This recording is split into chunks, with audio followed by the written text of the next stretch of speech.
Assalamualaikum warahmatullahi wabarakatuh. Perkenalkan, saya Febrita Rahmantia, NIM 2502301 dari kelas PPSDA 2023, Program Studi Magister Teknik Sipil, Kelompok Keahlian Teknik Sumber Daya Air Institut Teknologi Bandung. Pada kesempatan kali ini, saya akan mempresentasikan terkait dengan tugas ujian tengah semester, mata kuliah, perencanaan, dan pengelolaan sumber daya air.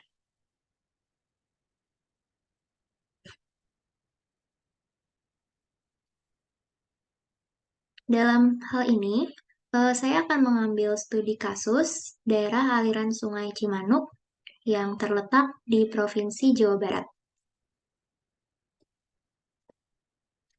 Adapun untuk outline pembahasan pada kali ini, yaitu meliputi pendahuluan, deskripsi permasalahan, pilot project 25 tahun terkait konservasi Das Cimanuk, usulan solusi teknis dan solusi non-teknis, upaya perwujudan perencanaan dan pengelolaan sumber daya air untuk 25 tahun ke depan, yang terdiri dari beberapa metode seperti DISC Personality, Theory of Plant Behavior, Community Behavior, Organizational Behavior, Future Search, SWOT Analysis, dan juga penetapan skala prioritas untuk penyelesaian masalah. Kemudian juga akan sedikit dibahas mengenai pentingnya sikap anti korupsi, juga rencana praktik integritas diri yang dapat kita aplikasikan masing-masing pada diri kita. Dan selanjutnya saya juga akan sedikit membahas mengenai karir planning saya ke depan dan penutup.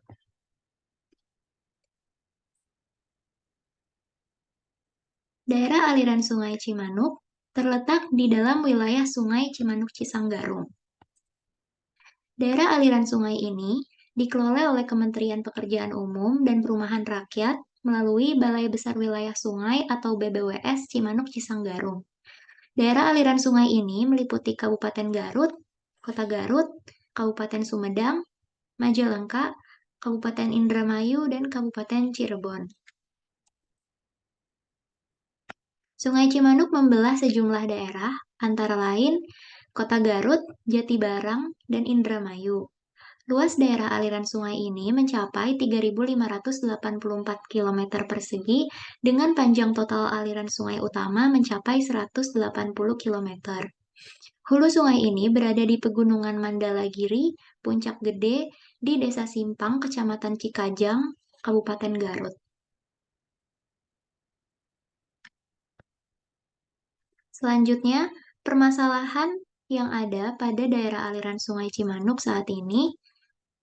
Yang pertama adalah masalah sedimentasi dan sampah. Saat ini, Das Cimanuk sudah terdegradasi akibat sedimentasi yang tinggi. Sedimentasi ini membuat sungai tidak mampu untuk menampung aliran hujan. Tingginya tingkat sedimentasi di daerah hulu disebabkan oleh kurangnya daerah resapan air. Berikut dapat dilihat gambaran dari lokasi Sungai Cimanuk yang di sekelilingnya, di area sempadannya telah terdapat banyak pemukiman. Sehingga masalah selanjutnya yang terjadi adalah masalah pencemaran sungai akibat dari berbagai jenis limbah dan sampah. Hal tersebut terjadi karena pencemaran limbah pertanian, terutama pestisida, limbah peternakan, limbah rumah tangga, dan juga limbah industri, terutama dari industri kulit Sukaregang yang terletak di area hulu atau di Kabupaten Garut. Juga limbah medis, baik sampah atau limbah biologis maupun limbah kimiawi. Buruknya kondisi air Cimanuk terutama terlihat pada musim kemarau ketika debit airnya surut. Selain warnanya keruh kehitaman dan baunya tidak sedap, juga dapat dilihat di sepanjang aliran sungai ini terdapat berbagai jenis sampah yang bertumpuk. Padahal banyak sekali masyarakat di hilir Sungai Cimanuk yang masih menggantungkan pemenuhan kebutuhan airnya pada air Sungai Cimanuk, baik untuk pertanian, peternakan, perikanan, maupun juga kebutuhan MCK. Permasalahan selanjutnya yaitu terdapat alih fungsi lahan di bagian hulu daerah aliran sungai.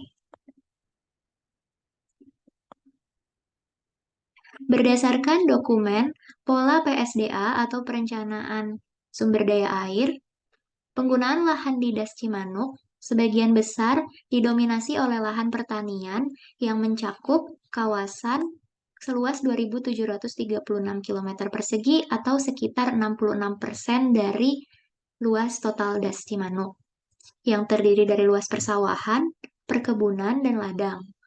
Serta sisanya terdapat luasan hutan atau semak sekitar 29% dari total luas das, dan sisanya 5% berupa permukiman, kawasan perdagangan, dan kawasan industri.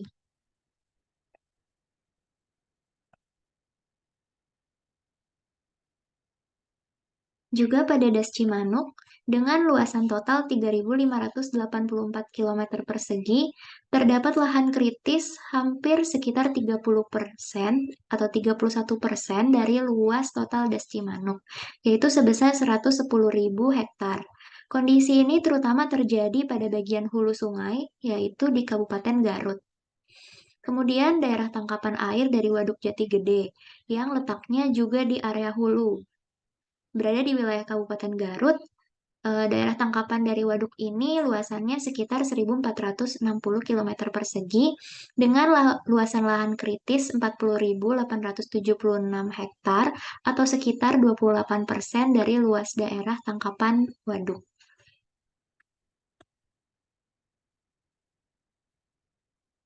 Penyebab utama kritisnya Das Cimanuk adalah banyaknya kawasan hutan di sekitar das yang telah beralih fungsi menjadi lahan permukiman warga.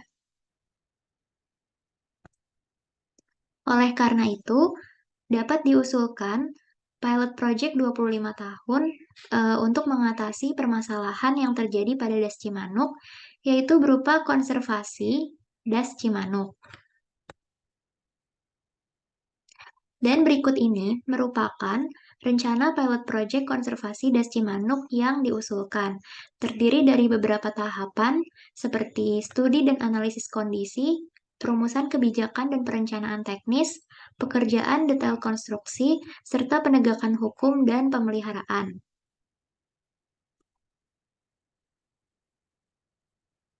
Ya, berikut ini adalah masing-masing tahapan yang dapat dilakukan dari keempat proses ini.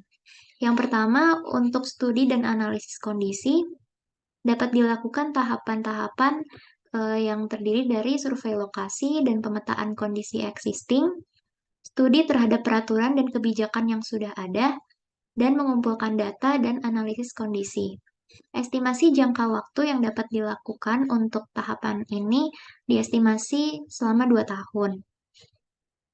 Untuk kegiatan selanjutnya, yaitu perumusan kebijakan dan perencanaan teknis, meliputi tahapan penyusunan dokumen pola sumber daya air yang mungkin saat ini memang dokumennya sudah ada, namun dari hasil studi dan analisis kondisi yang telah dilakukan, dapat dilakukan pembaruan terhadap dokumen pola sumber daya air ini.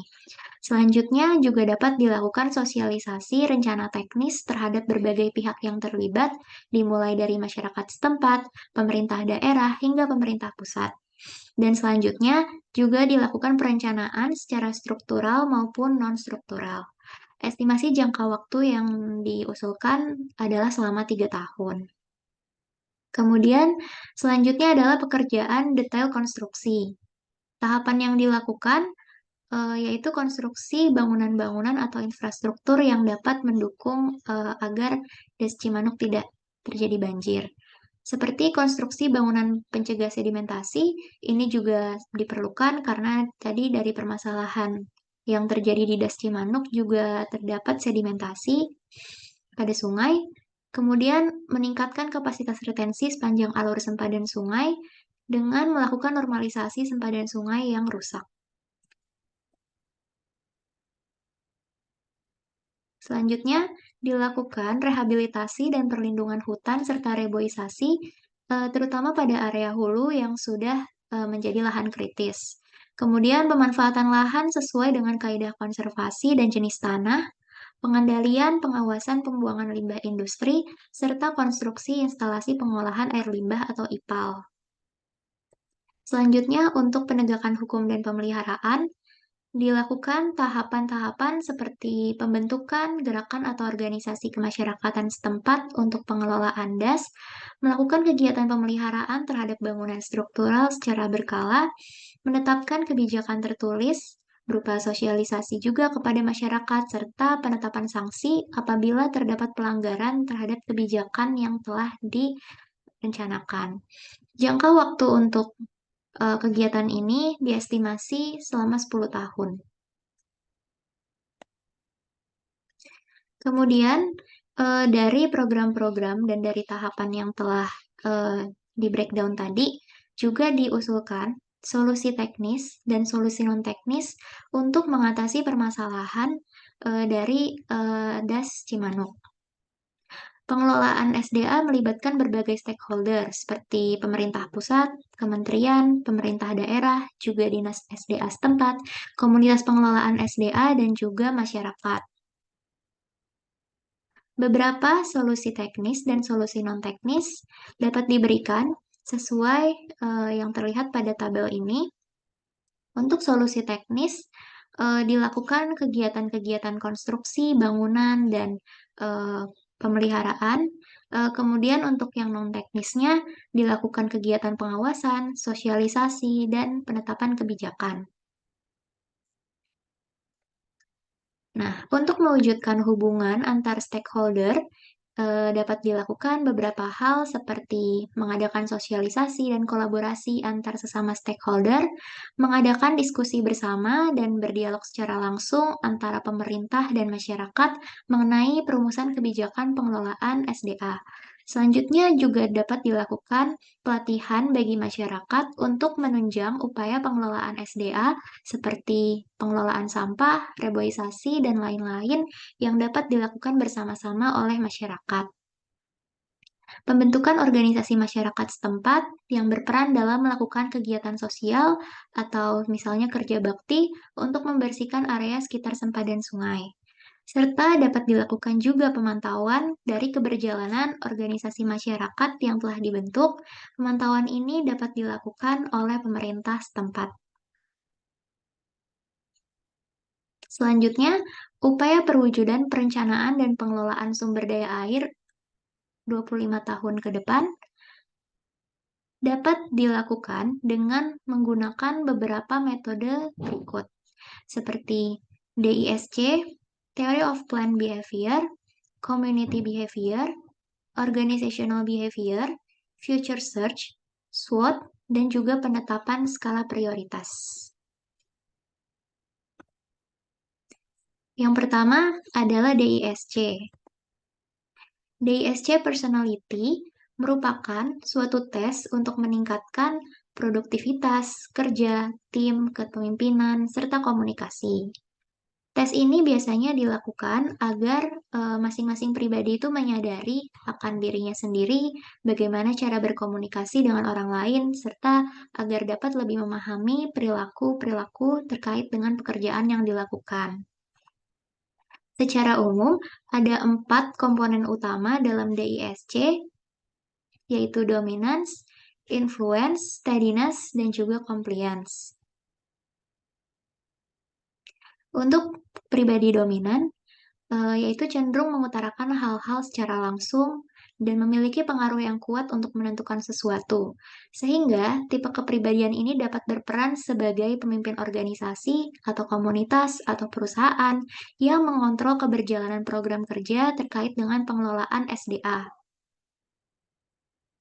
Kepribadian yang selanjutnya yaitu influence, yaitu sifatnya antusias, memiliki kepercayaan diri yang tinggi, optimis, impulsif, dan juga persuasif. Tipe kepribadian ini dapat berperan dalam melakukan edukasi, sosialisasi, dan juga pendekatan kepada masyarakat terkait pengelolaan SDA. Kemudian steadiness, pendengar yang baik, dapat diandalkan, dan juga merupakan pekerja tim yang setia. Sehingga tipe kepribadian ini dapat berperan dalam melakukan penyusunan rencana kerja, merumuskan kebijakan, dalam mendukung program SDA yang direncanakan. Dan yang terakhir adalah compliance, yang sifatnya akurat, analitis, teliti, dan juga sistematis. Tipe kepribadian ini dapat berperan dalam melakukan detail analisis maupun konstruksi dari bangunan-bangunan pengelola SDA yang telah direncanakan. Selanjutnya, untuk Theory of Plan Behavior atau TPB, TPB ini seringkali digunakan dalam berbagai penelitian atau research mengenai perilaku dari masing-masing individu. Dan biasanya untuk menentukan perilaku dari masing-masing individu ini dilakukan research dengan beberapa variabel yang menjelaskan intention atau niat dari seseorang yang kemudian menjelaskan perilaku dari orang tersebut. Untuk studi kasus pengelolaan sampah atau limbah di sekitar area Das Cimanuk, yang merupakan salah satu dari permasalahan Das Cimanuk, yaitu masalah sampah, dapat diusulkan penelitian seperti berikut dengan menggunakan beberapa variabel. Yang pertama, variabelnya ini adalah sikap untuk melakukan pengelolaan sampah yang bertujuan untuk melakukan pengukuran baik atau tidaknya tindakan melakukan pengelolaan sampah. Indikator yang diuji kepada responden seperti melakukan pengelolaan sampah atau limbah rumah tangga merupakan tindakan yang baik untuk mencegah pencemaran sungai atau melakukan pengelolaan sampah sebagai upaya untuk menghindari banjir. Dan untuk skala pengukurannya bisa diberikan skala sangat tidak setuju, netral, setuju, ataupun sangat setuju. Untuk variabel yang berikutnya, yaitu norma subjektif melakukan pengelolaan sampah. Variabel ini diuji dengan bertujuan untuk mengetahui keyakinan dari masing-masing pribadi untuk melakukan tindakan pengelolaan sampah berdasarkan kepercayaan terhadap lingkungan sosialnya. Beberapa indikator yang bisa diteliti, dilakukan research, yaitu bagaimana seseorang melakukan pengelolaan sampah, apakah karena himbauan dari anggota keluarganya, himbauan dari komunitas sekitar, atau himbauan dari tetangga, ataupun juga himbauan dari pihak RT atau RW setempatnya. Skala pengukurannya juga sama seperti yang variabel pertama, bisa dari sangat tidak setuju ataupun sampai sangat setuju.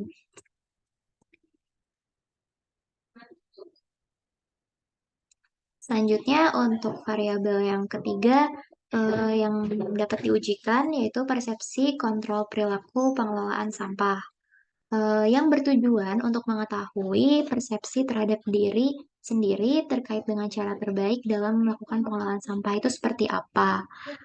Indikator yang dapat diuji yang pertama, apakah pengelolaan sampah ini dapat mulai dilakukan secara individu terlebih dahulu, dan apakah memang perlu dibentuk komunitas untuk mengefisiensikan kegiatan pengelolaan sampah serta pemantauannya.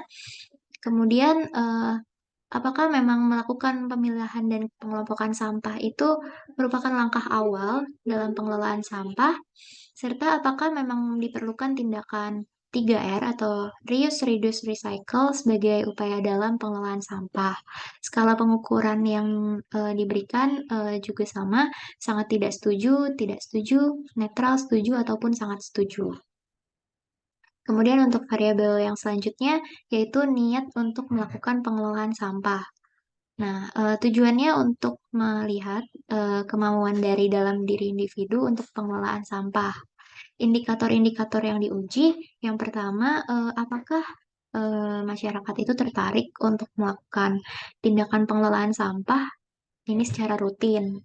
Atau mungkin masyarakat berencana tergabung dalam suatu komunitas yang menggerakkan pemantauan pengelolaan sampah di lingkungan masyarakat, atau mungkin tertarik untuk merumuskan suatu himbauan atau aturan tertentu di lingkungan masyarakat agar dapat mengatasi masalah pencemaran lingkungan di sekitar DAS. Skala pengukurannya juga sama, dari sangat tidak setuju sampai sangat setuju. Dan yang variabel yang terakhir, yang dapat diujikan yaitu perilaku melakukan pengelolaan sampah. Tujuannya untuk mengetahui tindakan individu dalam proses pengelolaan sampah serta pengambilan keputusan terhadap penentuan tindakan tersebut. Indikator yang diuji adalah berapa lama frekuensi atau waktu yang diluangkan dalam melakukan pengelolaan sampah, serta berapa lama frekuensi atau waktu yang diluangkan untuk kegiatan komunitas pengelolaan sampah. Nah, skala pengukurannya dapat eh, dilakukan sebagai berikut: ada tidak pernah, jarang dilakukan, kadang-kadang, sering dilakukan, ataupun sangat sering dilakukan. Metode selanjutnya adalah community behavior. Community behavior ini bertujuan untuk mengetahui persepsi masyarakat terhadap konservasi daerah aliran sungai, karena persepsi ini sangat menentukan dari kelestarian fungsi DAS tersebut. Kemudian interaksi masyarakat dalam pemanfaatan potensi lahan di sekitar DAS juga tentu akan memberikan pengaruh terhadap berbagai persepsi masyarakat setempat atau bahkan dapat eh, berdampak pada kelestarian dari fungsi DAS. Saat ini telah sebagai usulan solusi non-teknis konservasi DAS Cimanuk, saat ini sudah terdapat Sekolah Sungai Cimanuk di Kabupaten Garut yang fokusnya ini mengadakan kegiatan peduli lingkungan seperti penanaman pohon, pembersihan Sungai Cimanuk dari sampah, dan juga kegiatan sosial lainnya. Eh, dan ini adalah contoh usulan atau contoh dari struktur organisasi masyarakat atau komunitas untuk melakukan upaya-upaya peduli lingkungan seperti komunitas Sekolah Sungai Cimanuk ini contohnya. Yang pertama diketuai oleh CEO atau Chief Executive Officer yang membawahi beberapa bagian seperti kesekretariatan, manajemen, dan juga beberapa divisi seperti divisi kegiatan masyarakat, divisi acara, divisi marketing, dan sponsor. Serta dari beberapa divisi ini juga terdapat beberapa staff lagi di bawahnya. Nah, diharapkan dalam jangka panjang atau estimasi 25 tahun ke depan, Sekolah Sungai Cimanuk atau komunitas yang memang saat ini sudah ada diharapkan dapat berkembang lebih baik lagi sehingga dapat membantu dalam mengatasi permasalahan di Das Cimanuk, serta diharapkan juga mungkin eh, juga bisa tumbuh komunitas-komunitas lainnya selain dari Sekolah Sungai Cimanuk ini. Selanjutnya terkait dengan organizational behavior.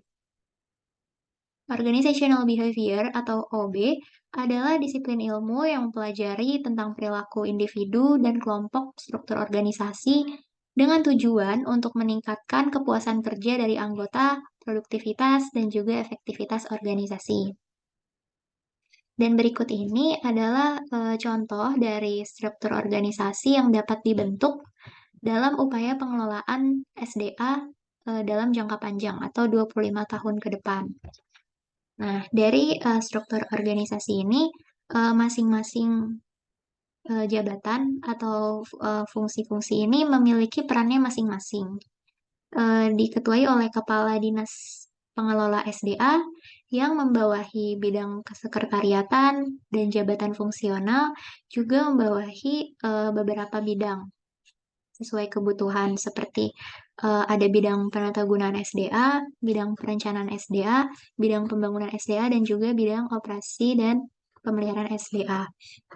Masing-masing bidang ini juga terdiri dari beberapa bagian seksi seperti untuk penata gunaan ada seksi pemanfaatan, ada seksi kelembagaan dan kerjasama, ada seksi peningkatan kemampuan pengelolaan SDA, juga untuk yang bidang perencanaan juga ada seksi perencanaan pembangunan SDA, seksi perencanaan operasi dan pemeliharaan, serta yang tidak kalah penting juga ada seksi data dan teknologi informasi karena pengumpulan data dan juga IT ini sangat diperlukan juga untuk perencanaan.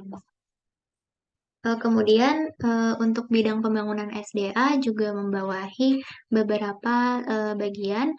Yang pertama, seksi pembangunan dan rehabilitasi sungai dan danau, serta seksi pembangunan dan rehabilitasi infrastruktur bangunan air.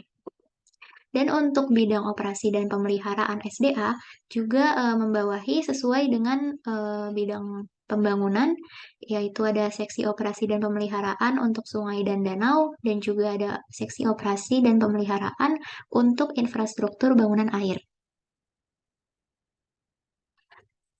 Ya, metode yang selanjutnya yaitu future search.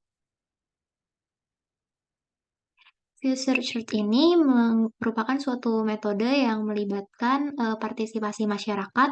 Dalam hal ini untuk kegiatan konservasi Das Cimanuk dan pengelolaan SDA dalam waktu 25 tahun ke depan. Nah, untuk future search ini terdapat beberapa proses sesuai dengan metodenya. Usulannya ini yang pertama-tama dilakukan pembentukan tim yang melibatkan berbagai stakeholder. Nah, stakeholder ini terdiri dari pemerintah pusat, kementerian, pemerintah daerah, dinas SDA setempat, komunitas pengelolaan SDA, serta masyarakat, masyarakat itu sendiri. Kemudian dari pembentukan tim, kemudian ada kegiatan identifikasi data dan permasalahan SDA. Jadi dari masing-masing stakeholder yang tadi sudah dibentuk dalam satu tim, melakukan pemetaan informasi kondisi SDA pada saat ini dan tantangan-tantangan yang ada. Selanjutnya, setelah identifikasinya dilakukan pembahasan, biasanya melalui konferensi yang melibatkan para stakeholder-stakeholder tadi untuk membahas lebih detail terkait kejadian-kejadian past, present, dan future dari pengelolaan SDA dari masa ke masa. Jadi untuk masyarakat sekitar atau pemerintah daerah mungkin seharusnya lebih memahami pada masa lampau mungkin untuk Das Cimanuk ini sudah seperti apa dan saat ini ternyata perubahannya sudah seperti apa. Jadi bisa dirumuskan untuk kondisi future atau kondisi masa depan yang akan datang, diharapkan konservasi das ini akan seperti apa gitu. Selanjutnya, setelah pembahasan ini, dilakukan perumusan visi misi dan juga rencana strategi. Nah, visi misi ini eh, dilakukan setelah dicapai kesepakatan. Jadi dari beberapa stakeholder tadi, setelah sepakat solusinya apa, kemudian dirumuskan visi dan misinya. Kalau gitu harus seperti apa dan rencananya juga harus seperti apa supaya konservasi Das Cimanuk ini bisa berjalan dengan baik. Nah, selanjutnya setelah merumuskan rencana-rencana strategi, dilakukan juga kerjasama dan implementasi. Jadi seluruh anggota tim tadi yang sudah terlibat berkomitmen terhadap rencana strategi yang telah dirumuskan dengan melakukan kolaborasi dari proyek-proyek atau kegiatan yang direncanakan untuk menunjang tercapainya rencana-rencana tersebut. Dan untuk memastikan komitmen dari setiap anggota tim, dapat dilakukan juga pembuatan report atau laporan secara berkala dan juga diskusi secara berkala terkait dengan perkembangan proyek atau kegiatan-kegiatan yang telah berjalan atau yang nanti akan datang juga bisa didiskusikan kembali seperti itu. Selanjutnya, metode SWOT analysis. Metode SWOT ini adalah suatu metode analisis perencanaan yang digunakan untuk memonitor dan mengevaluasi lingkungan perusahaan, baik lingkungan eksternal dan internal untuk suatu tujuan tertentu. Bisa lingkungan perusahaan atau lingkungan suatu komunitas atau organisasi. Nah, ada 4 komponen utama dalam SWOT.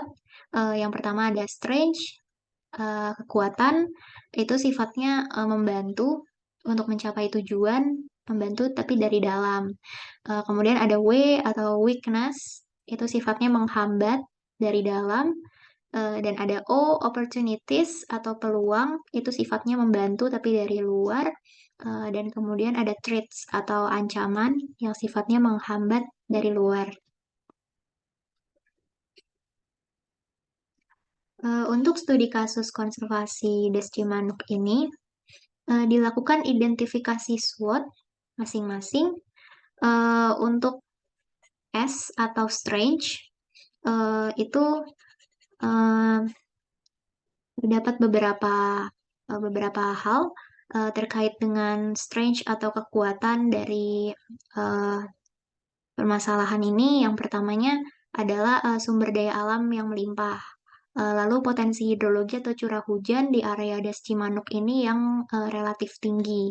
Serta potensi pertaniannya juga tinggi. Bisa dilihat sampai saat ini lahan dari Das Cimanuk masih didominasi oleh lahan pertanian. Kemudian keberagaman ekosistem di sekitar Das itu dapat mendukung sekali untuk kehidupan masyarakat di sekitarnya.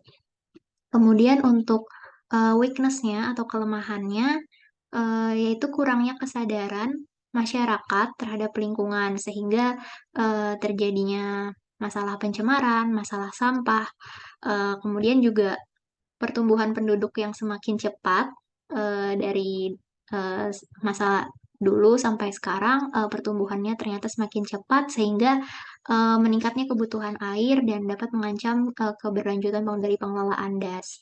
Kemudian juga adanya keterbatasan dana untuk melakukan pengelolaan, lalu adanya kurang koordinasi antara stakeholder seperti pemerintah daerah dengan swasta ataupun masyarakat.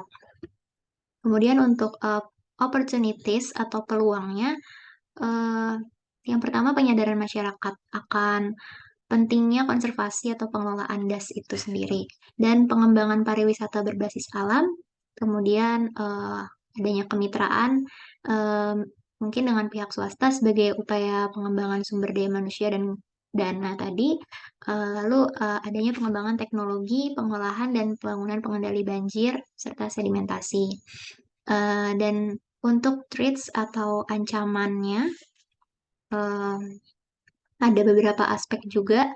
Yang pertama, adanya perubahan iklim atau climate change yang sampai 25 tahun ke depan nanti juga pastinya belum dapat diketahui secara pasti. Jadi pasti perubahan iklim ini memang menjadi isu yang cukup penting juga untuk dipertimbangkan karena dapat menyebabkan pola hujan yang tidak terduga, banjir, ataupun mungkin kekeringan yang dapat mengganggu keberlanjutan dari pengelolaan das.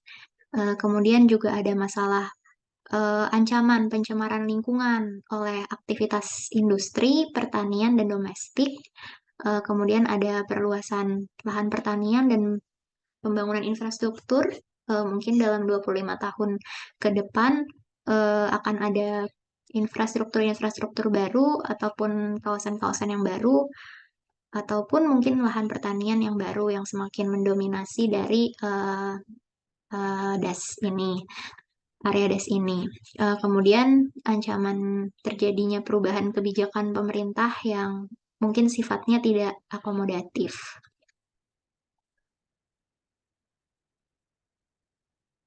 Ya, dari identifikasi masalah-masalah dengan metode SWOT tadi, selanjutnya dapat ditetapkan skala prioritas penyelesaian masalah.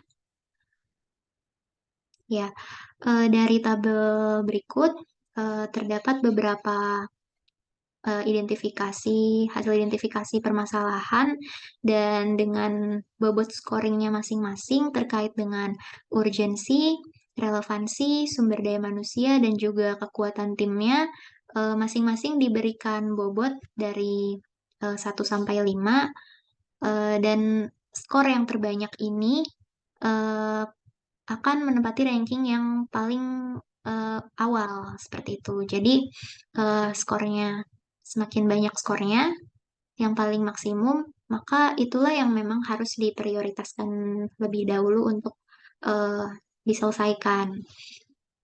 Nah, dari hasil eh, analisa ini, skala prioritas ternyata yang menempati ranking yang pertama adalah masalah kurangnya kesadaran terhadap lingkungan.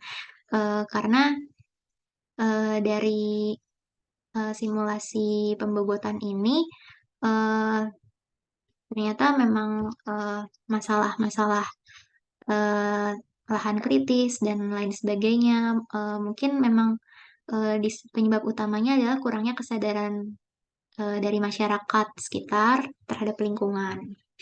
Kemudian juga ada masalah pencemaran lingkungan, kemudian ada perluasan lahan pertanian dan infrastruktur, kemudian ada juga masalah pertumbuhan penduduk, kemudian kurangnya koordinasi juga antar stakeholder, kemudian ada masalah keterbatasan dana, dan juga ada masalah perubahan iklim, serta juga perubahan kebijakan pemerintah yang mungkin dalam 25 tahun kemudian nanti eh, bisa juga terjadi.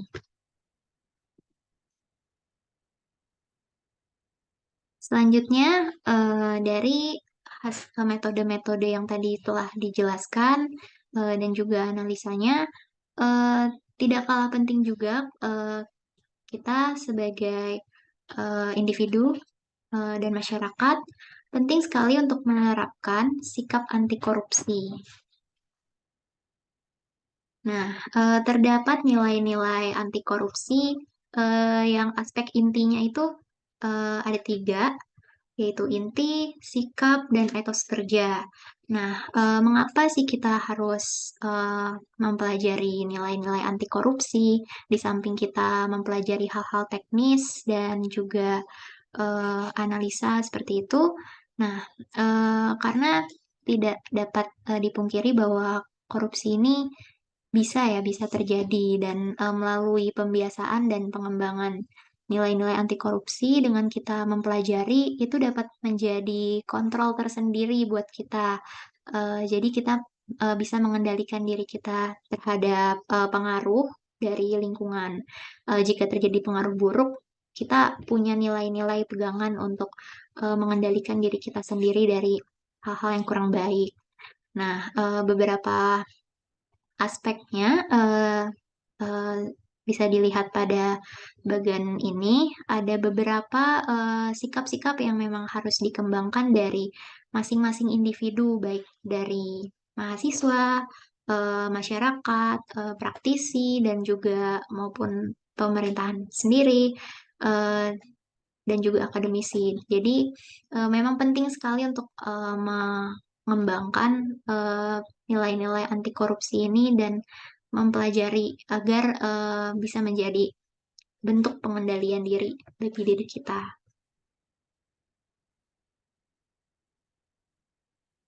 Nah, dari nilai-nilai anti korupsi yang tadi telah dipaparkan, disampaikan secara garis besar, eh, kemudian bisa dilakukan perencanaan praktik integritas diri dengan tujuan agar setiap individu ini bisa memiliki apa ya, semacam kontrol gitu untuk eh, mengontrol diri sendiri terhadap hal-hal yang buruk yang mungkin terjadi di lingkungan sekitar kita. Karena salah satu bentuk kualitas terpenting yang harus dimiliki seseorang itu adalah integritas. Nah, seseorang itu dikatakan memiliki integritas jika tindakan yang dilakukan itu sudah sesuai dengan nilai, keyakinan, dan prinsip yang dipegang oleh orang tersebut. Nah, beberapa contoh sikap integritas yang bisa dikembangkan, yang harus dikembangkan dalam diri kita masing-masing. Yang pertama ini adalah sikap jujur dan dapat dipercaya. Karena penting sekali bagi setiap individu, kita ini harus bersikap jujur. Kemudian kita juga harus menepati janji karena in- ini berkaitan dengan komitmen ya. Jadi dari masing-masing individu ini kita sebagai makhluk sosial yang bermasyarakat, kita itu wajib untuk eh, menjaga komitmen kita dan menepati janji untuk membangun hubungan sosial dengan masyarakat yang baik. Kemudian sikap yang tidak kalah penting yaitu peduli sebagai individu yang eh, hidup bermasyarakat, kita juga harus menanamkan kepedulian, kepedulian diri kepada masalah-masalah ataupun kejadian yang ada di lingkungan sekitar kita. Kemudian juga kita harus menghargai waktu juga atau time management. Itu merupakan praktik integritas diri yang cukup penting juga karena dengan kita menghargai waktu, kita bisa menjaga kualitas diri kita dan juga dapat melakukan segala sesuatunya dengan efisien. Kemudian konsisten. Konsisten ini tadi juga berkaitan dengan yang sebelumnya telah disebutkan dan bertanggung jawab. Nah, sebagai eh, individu yang memiliki perannya masing-masing seperti mahasiswa, masyarakat, praktisi, akademisi, ataupun pemerintahan sendiri, penting sekali untuk menerapkan praktik integritas diri dengan sikap bertanggung jawab dari permasalahan yang ataupun hal-hal yang memang dilakukan, kita harus dapat mempertanggungjawabkan hal-hal tersebut. Jadi kita semata-mata kalau melakukan sesuatu harus bertanggung jawab gitu, harus bisa mempertanggungjawabkan sesuatu tersebut yang kita katakan ataupun yang kita lakukan, perbuatan ataupun tindakan itu harus bisa dipertanggungjawabkan dengan baik. Kemudian ini ada salah satu quotes dari Buckminster Fuller, eh, adalah seorang arsitek dari Amerika Serikat. Pada intinya, eh, dia mengemukakan bahwa integritas ini adalah inti dari semua keberhasilan. Mengapa? Karena dari sikap-sikap ini yang dicerminkan dalam praktik integritas diri, jika kita telah berhasil mengamalkan sikap-sikap tersebut, eh, ini adalah salah satu jalan kita untuk mencapai keberhasilan gitu. Ya, terakhir terkait dengan career planning dari saya sendiri. Pada saat ini saya adalah mahasiswa Magister Teknik Sipil Sumber Daya Air yang juga bekerja part-time di konsultan perencana dalam bidang hidrologi dan hidrolika. Dan sebelumnya juga pada tahun 2015 sampai 2019 saya juga telah menempuh pendidikan sarjana teknik sipil dan pada tahun 2019 sampai 2023 juga sudah pernah bekerja sebagai asisten engineer dan hydrologis di perusahaan konsultan perencana. Eh, untuk kedepannya, rencana karir saya berencana setelah lulus dari program magister sumber daya air, saya berencana untuk kembali bekerja menjadi full-timer konsultan sumber daya air yang diharapkan dengan keilmuan yang saya dapat di magister dapat lebih siap untuk skill dari segi skill dan juga dapat siap untuk membantu menangani permasalahan sumber daya air di Indonesia. Dan selain itu rencana saya juga saya ingin mempersiapkan sertifikasi SKK untuk mendukung kompetensi dan juga berencana untuk mengikuti seminar atau training-training terkait dengan sumber daya air agar dapat memperluas mindset dan keilmuan saya. Selanjutnya di 2030 sampai 2040, saya juga berencana eh, akan mengambil program profesi keinsinyuran untuk meningkatkan skill dan juga jenjang karir. Kemudian akan melanjutkan karir di bidang personal consultant, baik itu secara full time ataupun part time, masih di bidang sumber daya air. Dan untuk tahun 2040 sampai seterusnya ya, saya berharap dapat terus berperan aktif dalam menjadi praktisi sumber daya air dan dapat meningkatkan kapabilitas saya dalam berkarir. Serta saya berharap dapat memperluas relasi juga dengan mengikuti perkumpulan insinyur Indonesia karena eh, memperluas relasi itu juga juga penting. Sebenarnya ini berkaitan juga dengan sikap integritas diri tadi juga. Jadi karena sebagai individu yang kita harus terus bertanggung jawab, harus berkomitmen dengan apa yang memang kita uh, apa yang kita usahakan seperti itu. Nah, saya berharap juga dengan memperluas relasi itu juga dapat meningkatkan eh, potensi diri saya dan kualitas diri saya juga. Selanjutnya, saya juga eh, berharap dapat berkontribusi dalam penanganan permasalahan-permasalahan sumber daya air di Indonesia.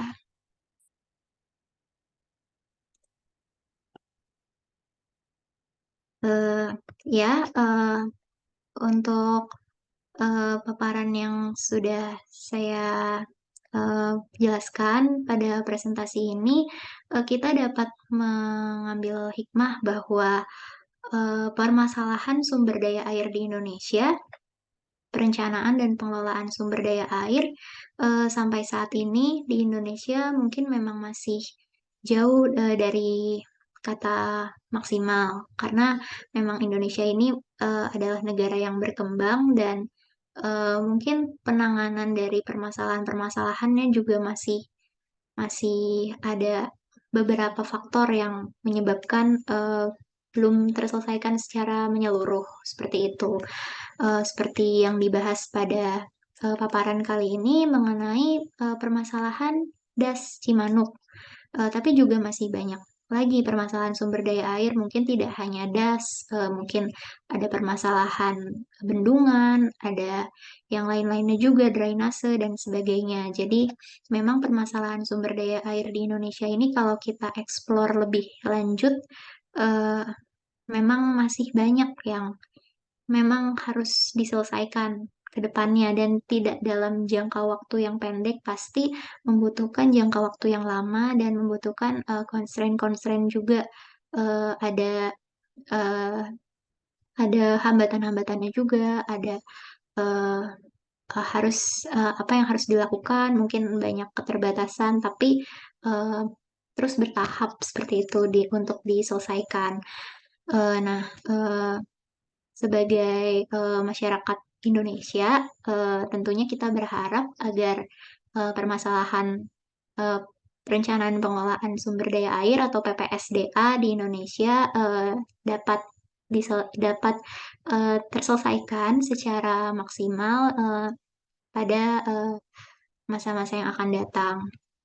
Dan juga sebagai individu, sebagai masyarakat, sebagai mahasiswa, sebagai praktisi ataupun sebagai akademisi, dengan perannya kita masing-masing, eh, diharapkan kita bisa melakukan kontribusi sekecil apapun itu untuk eh, ikut menyelesaikan permasalahan sumber daya air di Indonesia. Misalnya kalau dari masyarakat tadi bisa eh, melakukan pembersihan lingkungannya masing-masing. Kemudian dari mahasiswa mungkin bisa terus apa ya, melakukan studi dan sebagai praktisi juga tentunya bisa mengaplikasikan keilmuan yang memang sudah didapat kemudian dipraktikkan di dalam melakukan pekerjaan seperti